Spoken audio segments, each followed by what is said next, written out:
न कर्मणामनारम्भात् नैष्कर्म्यं पुरुषोऽश्नुते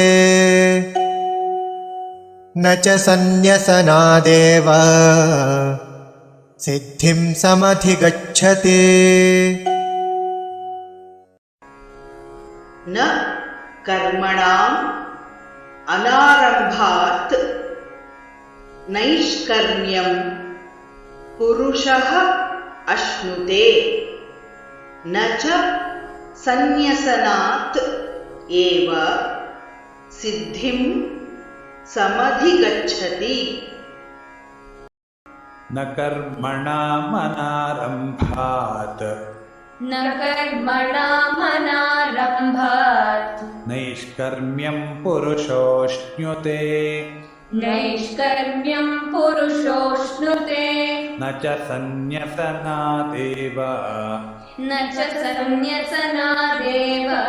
सिद्धिं समधिगच्छति।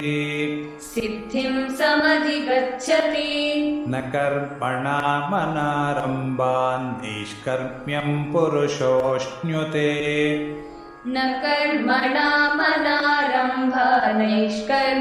पुरुषोऽश्नुते न च सन्न्यसनादेव सिद्धिं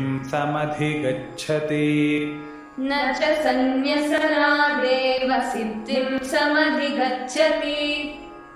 न कर्मणामनारम्भान् नैष्कर्म्यं पुरुषोऽश्नुते न च सन्न्यसनादेव सिद्धिं समधिगच्छति। न कर्मणामनारम्भान् नैष्कर्म्यं पुरुषोऽश्नुते न च सन्न्यसनादेव सिद्धिं समधिगच्छति।